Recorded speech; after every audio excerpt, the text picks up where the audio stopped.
Oh, really? Okay.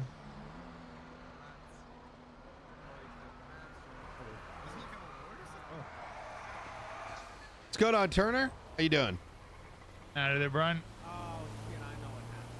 This is perhaps the first time I actually believe someone who's made a statement like that. Is that right? Yeah, it's the third traffic stop today where these guys are supposedly getting chased down. By a specific individual? This individual, not this particular one. However, this particular one is a known nuisance to these individuals. Hey, I actually got a question for you. Did you take a look at report number? This is going to be a bit of an odd conversation, but I could really use some help with this. Report number 1751.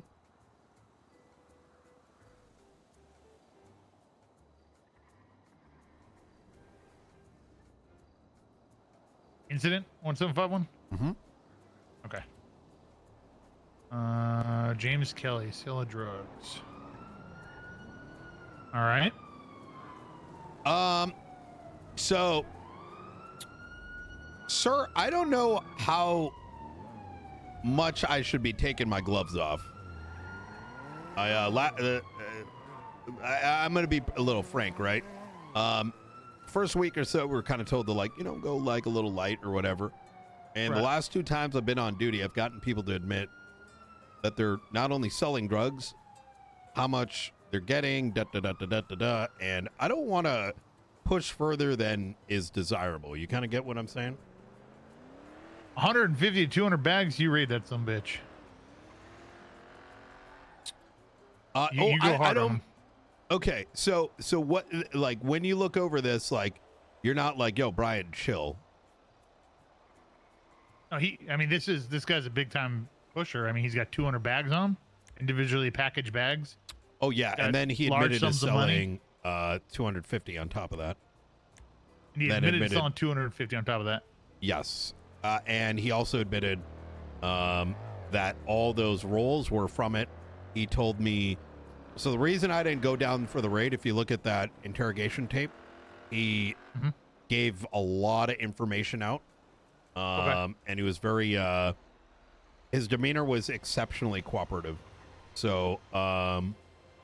I also had another incident which I leaned on to build this up. If I speak, I'm in big trouble. And that was, I want to say 3 days ago. Give me a second.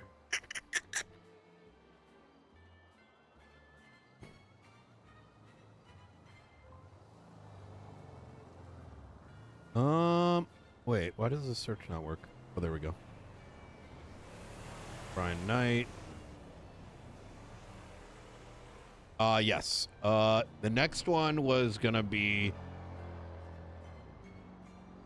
incident 1525. This is from the 18th. And my understanding is that was in that incident, I similarly, well, in that, the second incident number I gave you, I witnessed a handoff, had the guy admit he was selling weed, which allowed me to then upgrade to a search, etc., etc. And he also gave me information that matched up, like how many bags are roughly getting sold, how much the bags are for, how much the rolls are worth, etc., etc., etc. Where I'm kind of going with this, Turner, is look, I don't want to. How do I? Is this appropriate?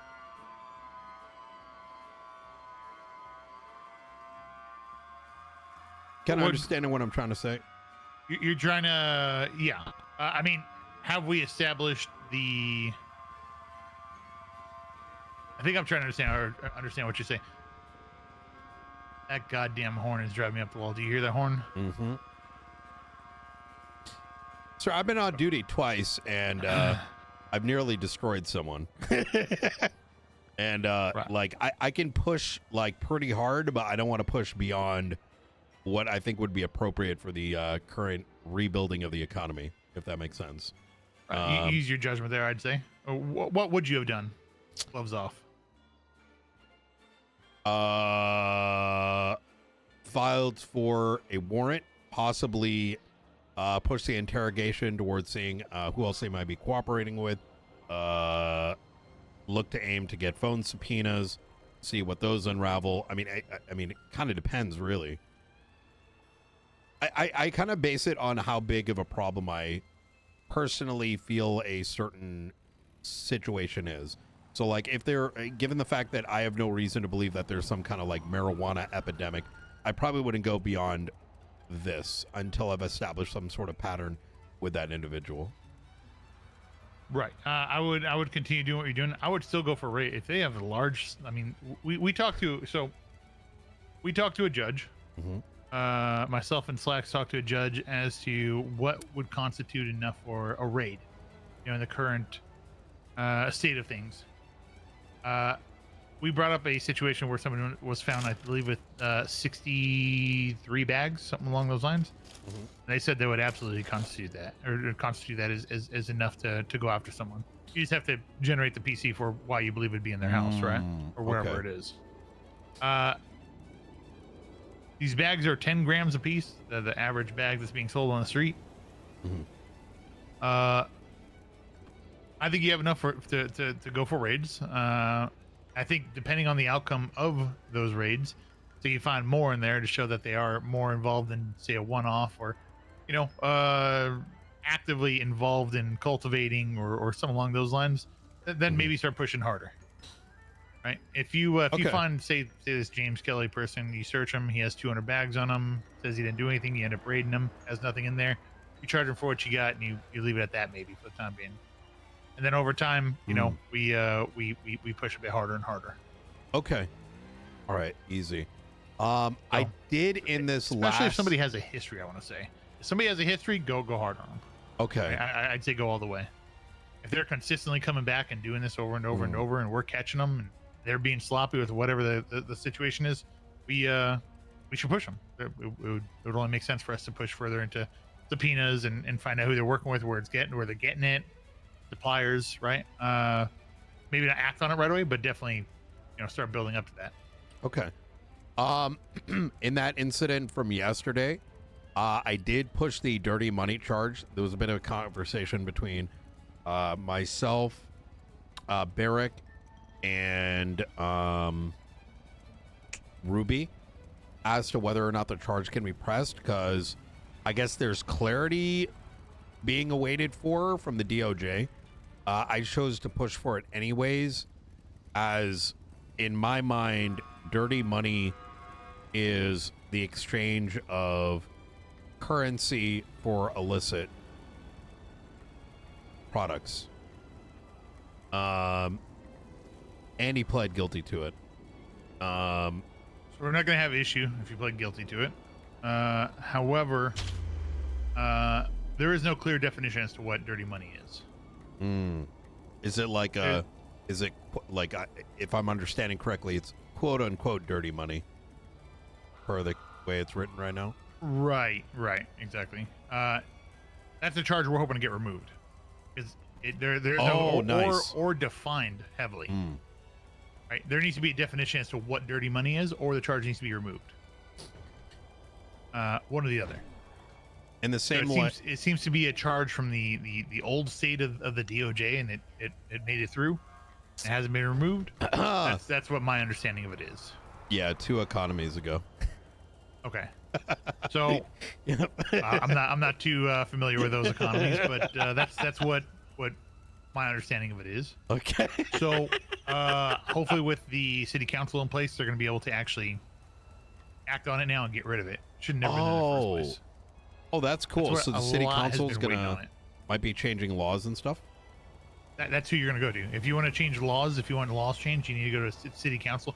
We need to go to our PD liaison for us if we want something changed, and then that PD liaison, which is Nakota, needs to present that to the council as to why we want it, and they vote on it. If that's the direction they want to go. That's our understanding as to how it's going to work. The general public can also, I'm sure, at some point have a representative, on their behalf, speak for them and pitch it to the council and see if the council will vote in favor of it. So that's how laws are going to change, how legislation is going to be added how walls are going to get added, walls are going to get removed. Any changes to that's going to be through city council. Gotcha. And is the same going to be done with the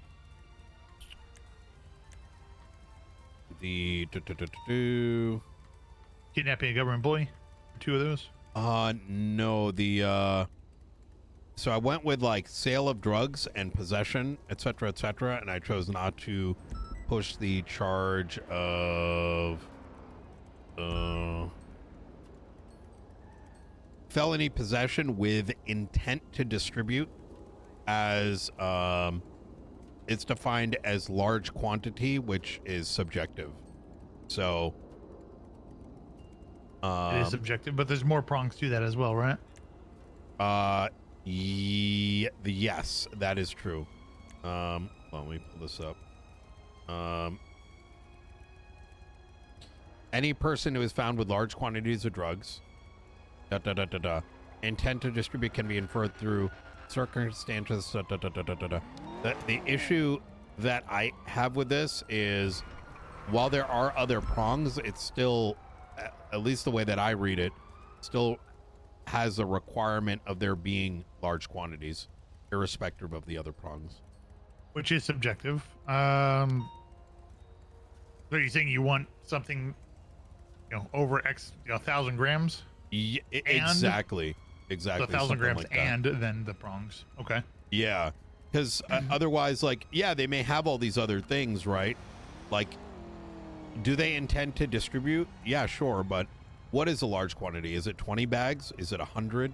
And my concern with that, and this is kind of based on some past experience from many years ago, is if an entire case kind of is lich-pinned on a subjective word, it means it could be like weeks of work thrown away, because Officers, how you doing tonight? we had, Howdy. 50, we found 59 bags, but we needed 60, right? Per whoever decides to, like, write the warrant or oversee the case. I'd like something a little more clear cut as well. Do you see Nakota often? Yeah. Every so You often. should bring that up to Nakota, because that's who we go through. Okay, perfect. I agree. I think something a little more clear cut, something more defined, would be good for at least the quantity aspect of it. All right. Oh yeah. Either an amount of bags or a weight would be fine too. Right, 1,000 grams. Which would be 100 of those little 10-gram baggies. I think so. Yep. Or maybe more, maybe less. That's something for them to sort out. I think 1,000 grams is quite a bit. Yeah. But then I've also heard that each one of those plants that people are planting provides up to 500 grams. Oh Jesus. I don't know how true it is, right? This is what I heard from someone on the streets. I wrote it in the marijuana dossier that we have. $3 to $5 per bag, and 30 to 50 baggies can be packed from each plant. So again, that's very at surface value there, right? I don't know the person that well. Actually, that was from James Kelly, if I'm not mistaken. That and rest on him as well. With marijuana? I don't think it was with marijuana. It was probably the government issued firearm they were talking about yesterday. That might have been the case. He was involved, at least in the vehicle or something along those lines. I don't recall. It was a few weeks ago, like 3 weeks ago, I believe. So is 100 bags a lot then if it's 2 bags or two plants? That's a great question. That's something that I think should marijuana be illegal? I mean, it does impair people. Should it be illegal to possess it? I don't know. Yeah. Maybe they legalize marijuana. Yep, very true. That's up to the council. We just enforce it, right? Yep, not wrong. But we can make All a right. recommendation for charges such as a felony intent to distribute to have a specific weight tied to it. Mm. Oh, Ladies,